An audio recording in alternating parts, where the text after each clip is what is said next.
And good morning and welcome. This is Things You Might Not Have Heard for the day. Today happens to be Tuesday, May 16th, 2023. My name is Jay Cleveland Payne. I'm going to bring for you in mere moments the things that you might not have heard. These are news stories, the top news stories, the conversational top news stories that are vetted by you as a person of the internet, citizen of the world, of the sound barrier that is this things on the internet, if you will.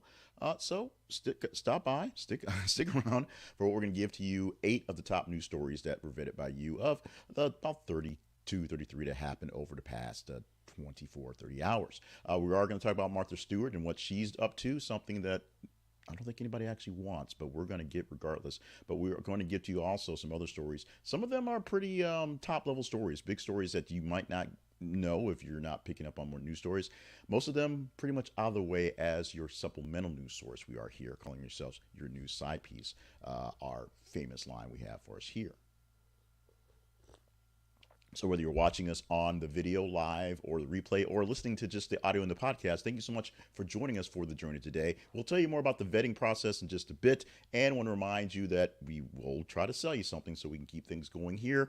And if you want to know more about what we have going on and how you can help us with the things going on, just stop by our main website, which is at thisisaconversationproject.com. That is thisisaconversationproject.com. Probably a few extra hydration breaks in the process. Let's get to the news stories so we can get things going for today, Tuesday, May 16th, 2023. First story up is this one here. Brandon Johnson sworn in as Chicago mayor. Now, this thing seems like it's been forever, like he's been mayor for a long time, but Brandon Johnson finally sworn in yesterday as the 57th mayor of Chicago. He's culminated in with a celebration and all sorts of great things for Chicago, including, I guess, that big turtle that's living in the river now who's hanging out with stuff.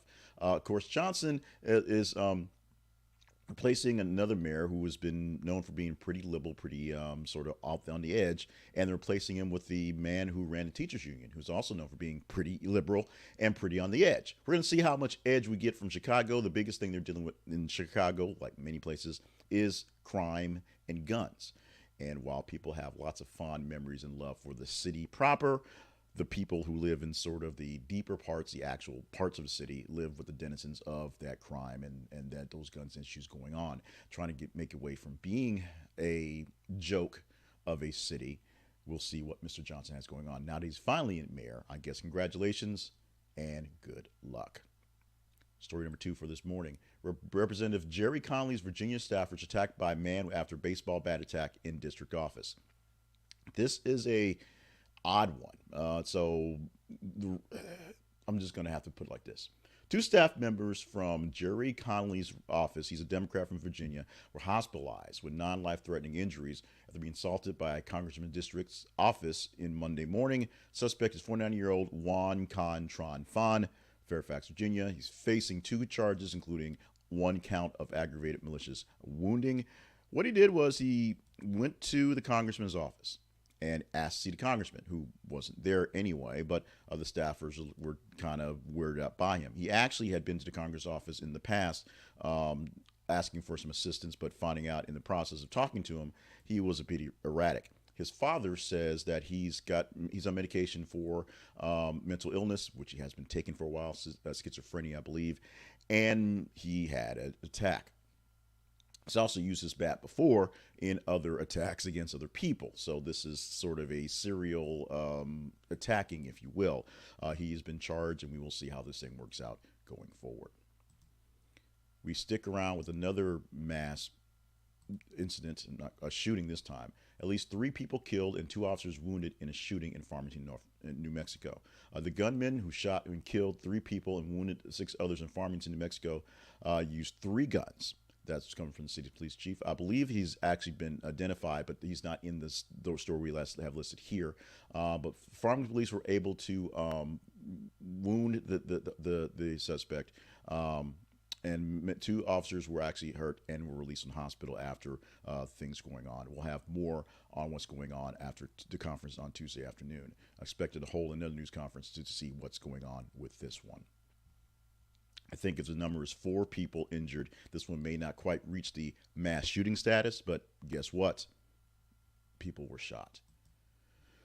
WWE's Randy Orton reportedly told by doctors not to wrestle again. Randy Orton, the Viper, has been on the shelf for WWE for about a year or so, maybe a bit more than a year after taking an injury. He's had some issues with his neck, and so things are pretty serious. Now, the WWE has had a lot of chances to have people come back from very serious neck injuries to wrestle in some pretty compelling matches and can do very big storylines. The wrestler Edge and Brian Danielson, that guy, had the same thing. We're going to see what happens with the back injury and the neck injury for Randy Orton, who may have his career sidelined forever because of this. Of course, he says his best thing he's looking forward to is hanging out with his father, Bob Orton, also wrestler himself, and his family. Just loving his family. A great career, great charisma, and he actually has some pretty good acting chops if that's the way he wants to go. We'll see if Randy Orton returns to a ring anytime soon. As our teaser graphics suggested, we're talking Martha Stewart, and this is something I'm not sure who wants it, but guess what? We're going to get it. At 81, Martha Stewart becomes oldest Sports Illustrated swimsuit cover model.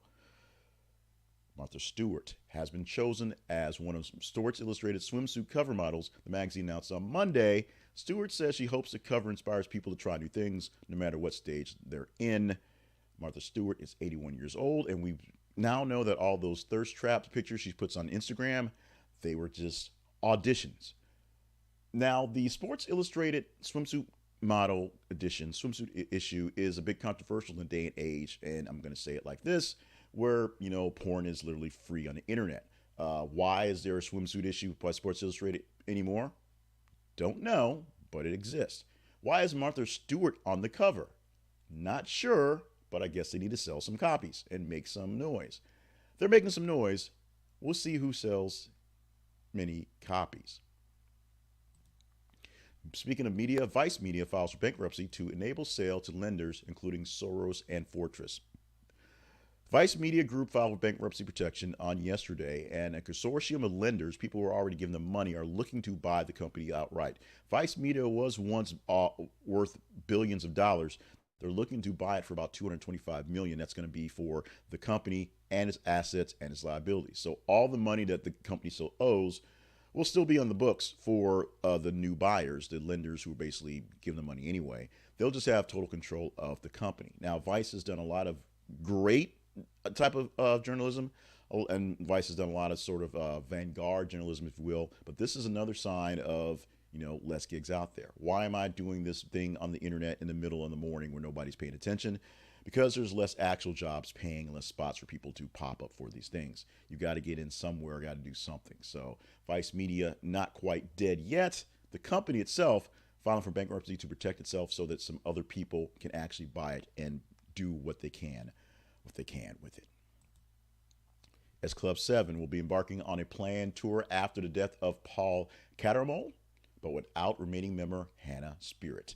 So F's Club 7, which harkens back to my young adulthood, being on before it was Freeform, I guess it was the Family Channel, and the love of the extra premium, the extra basic cable free channels and things that out there. S Club 7 was a show about a group from England who came to the States to try to make it famous as a pop group, and ended up working at a beach resort. It was hilarious. The hijinks were all going over the place. Essentially, it's Saved by the Bell with British accents.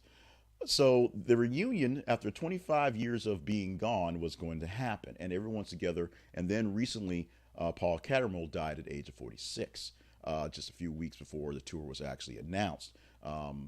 What they're doing now is they're going to continue the tour. They're going to change it to call it the Good Times Tour. However, member Hannah Spearritt is not going to join the tour. So it'll just be 5 of the remaining members of S Club 7 taking the tour to bring back the love and the songs of the early 90s for all of us.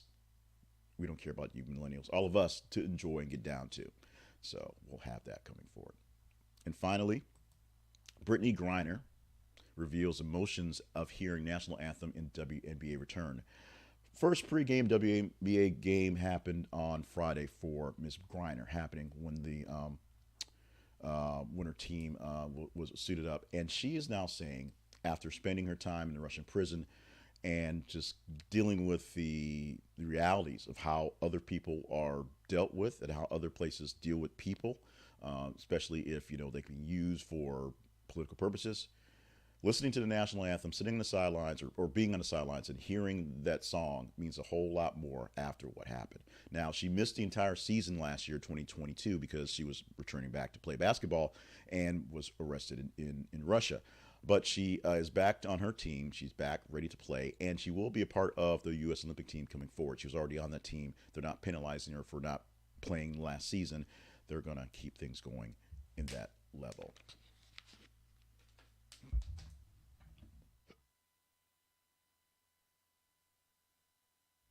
Let's move on to our teaser story for today. This is a new story that we could talk about tomorrow, should you deem this one worthy of talking about. This is where we talk about the whole feeds thing, how you vet the stories.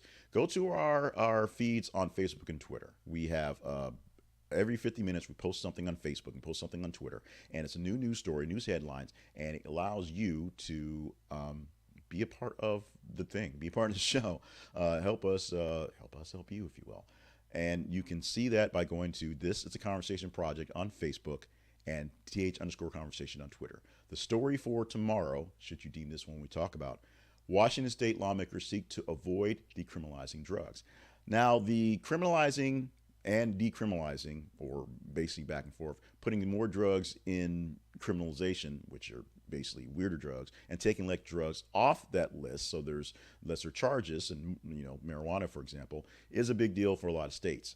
Washington state is trying to back away from decriminalizing various drugs. So read the story, see what you think about it, and if you deem this one worthy, engage in it. Like it, love it, hate it, share it. All you have to do is just engage in the headline, engage in the post, and we will have a chance to talk this one up tomorrow. It is that simple. Now, let's talk about our sponsor, our main sponsor for today, which is Appsumo. Go to thisisaconversationproject.com/sponsors and see many of our sponsors we use here in this program for either you're listening in the audio or in the video, and other sponsors we have as well. But today we're going to talk about one of my obsessions, one of my addictions, if you will, Appsumo. Appsumo is a website that allows you to buy apps and programs that are up and coming that can help you with your business and your productivity. What they're doing is these are companies who are trying to make a move, trying to make some noise, and they partner up with Uncle Noah at Appsumo and give you great deals, lifetime deals or very long-standing deals to get you in the gate and get a few extra customers on the get-go and get people using their products. Now, lifelong deals means as they change, you keep them forever. One of the best ones that I bought was one that's now called Stencil, which was called something before that, but it changed its name, it's upgraded, it's done all these things, and I still pay nothing to edit my photos and pictures online because I bought it via Appsumo with a lifetime deal. Your lifetime deal may change the way your life works, pun intended, your business works, the things you get done. Every couple of months, I go through and have to make sure I'm deleting things out of my cart because I'll click a button and buy something that is useful, but they're so good, so great out there, and you have to buy so many things. So check it out at Appsumo. We have an affiliate link, so Noah gives me a couple pennies back for you buying things at Appsumo. Go to thisisaconversationproject.com/Appsumo. This is theconversationproject.com/Appsumo, and get the new thing, the cool thing, the awesome thing that will help you progress with your business or your productivity today. Let's talk about us now and dealing with the Conversation Project. The Conversation Project lives at thisisaconversationproject.com, where you can find more details, more stuff about the Conversation Project.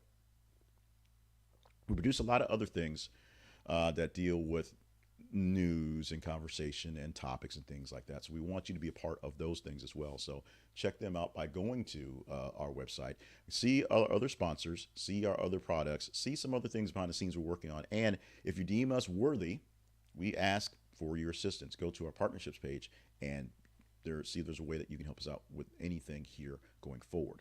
The best way you can always help us out is by sharing the love, of course, and you can, share the actual podcasts and videos, watching them and watching those, and being a part of the feeds. Make sure we know what we're talking about. But if you deem us worthy of keeping things on, keeping the lights on, if you will, having issues with lights today, all sort of shadows. This new studio has been a bit of a struggle, but we're having fun with it. Check us out at the website, not to belabor everything, website is thisisaconversationproject.com. And now that we've done all this stuff, we sold you some stuff, we've talked some stuff, we promoted ourselves, let's have some fun, shall we? Let's get on with it with the fun stuff, which starts off with birthdays for the day.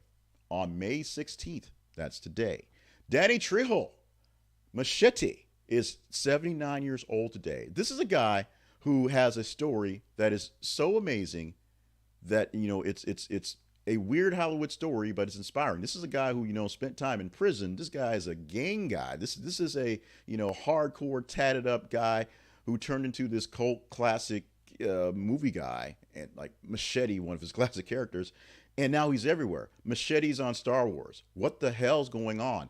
Danny Trejo, happy birthday, dude. 79 years old on the day. Miss Jackson, if you're nasty, I'm not, so I'm calling her Janet. 57 years old on the day today. Janet Jackson, one of the amazing Jackson family, all talented, all rich, all having weird plastic surgery faces. All Janet Jackson still looking like she's more like 37, let alone 57, and she is on tour now. Remember, recently she had to have a tour backed off because, you know, the Hawks won a basketball game, weirdly enough.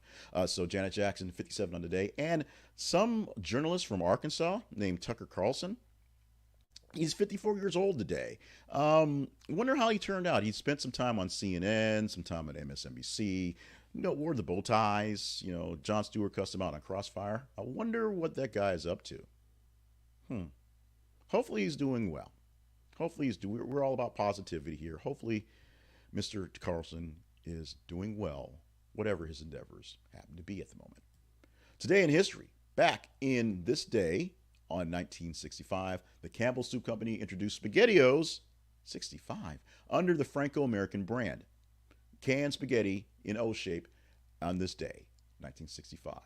Thank you, Franco-American. In the year 2000, the New York Democratic Party nominated First Lady Hillary Clinton for the U.S. Senate, making her first lady, say that 3 times fast, to run for public office. Of course, she would later run for the presidency and end up as the Secretary of State. And we now blame her for Donald Trump or something. And in 2020, 118-year-old American department store JCPenney filed for bankruptcy. JCPenney, which has been a staple, had been a staple literally for over 100 years, just revolutionizing the catalog process. People in California could order something from a catalog from their store, and, you know, by covered wagon, it would find its way to them. Going for bankruptcy as the old ways were basically gutted by the new ways. The Amazons of the world were able to basically gut out the old department stores, which sold everything but had to physically hold them. Meanwhile, the shipment to order things and the warehousing and the showcasing thing, people going to the store, looking at it, and some antiquated antics, if you will. If you remember some of the ways, I remember back in the day, before I tangent a bit, going to like places like Montgomery Ward, where you had you get a credit card, there was all these signatures and all this stuff like that, because it was back in the old school days of how business was done, checks and credit cards and things like that. The revolution of time and revolution of technology essentially killed the places like JCPenney. Still exists, still some pennies out there. But as a massive, what it was, it's very much a shell of itself. Today, on the 16th of May, we're going to celebrate National Barbecue Day. We're going to celebrate the hell out of this one because check this out. It took me about literally 2.5 hours to find a good celebration because the service I pay for that gives me my days in history gave me a list of things that weren't actually today. And then I went online and looked for some other things that weren't actually today. And so it took a long, hard slog to find something else, trying to find something nice, something positive, just, you know, some happy stuff. And we came down to National Barbecue Day, which is something I can really sink my teeth into. And I think I will, because I'm pretty sure we will have something barbecued today. No grilling at the new apartment, but we'll figure something out. We'll have some carry out or something like that. National Barbecue Day. Get you some ribs, get you some brisket, go get one of those beer can chickens, barbecue something, get some barbecue, visit your barbecue stores, and have some fun on the day. And now, we've reached the moment you've all been waiting for, because we're almost done. One more thing you might not have heard for today. A study found men are more than twice as likely to die during a thunderstorm as women, usually because they're trying to drive or on a sporting event outside. The National Weather Service review found that men account for as many as 80% of the lightning fatalities every year. The study went beyond lightning. It looked at deaths from thunderstorm conditions that included high winds, flash floods, lightning, and tornadoes. It found that 70% were males. Two-thirds of the deaths occurred outside of the home, mostly from flash floods and lightning strikes. After floods, lightning was the leading cause of thunderstorm deaths. So potentially men being stubborn and not getting out of the rain when they're playing ball or not getting out of the rain when it's hard to drive is killing us faster. I buy it. Today is Tuesday, May 16th, 2023, as I read these words live on the video, and you hear them being recorded in the playbacks. But maybe it's Wednesday, Thursday, Friday in the future. Thank you so much for joining us and watching this version of Things You Might Have Heard. And thank you for being a part of the crew, being a part of the love, being a part of the family of what we do here every single weekday morning. Now, tomorrow and the rest of the week, we're going to give you 8 news stories every single morning to get you going, to learn a little something, get you ready to go for your day. The best stories from the day before, your early morning updates, if you will. Make sure you are staying hydrated. Remember to get coffee this morning. The timeline of this thing is different too. So getting coffee is usually the first thing. Now it's the last thing. It's weird. But stay hydrated. Digressing I am. Stay limber and on task for the grand, awesome, super things that you are going to be around to do today, tomorrow, and for a whole long time. I've been through a whole lot lately and lost a whole bunch of stuff. In the last year, lost a lot of actual friends who have died suddenly for nothing. My best friend from high school died in Atlanta over the last summer, and no one. And he just came off vacation. We just saw him at a thing, preparing for another visit. Heart attack, and just out of nowhere. You never know. So hug somebody you love. Tell somebody that you don't love you love them anyway, and do what you can to make sure you stick around as much as possible. In the meantime, thank you so much for this thing. We're going to come back tomorrow and give you 8 more stories. I've said that like 3 times in this wrap up, but I just want to make sure you know that. So we want you to come tomorrow, whether you're listening to the podcast, the audio version, or watching the replay video because you don't get up quite so early, or you're watching me live. I thank you for that. I thank you for being you. I thank you for being.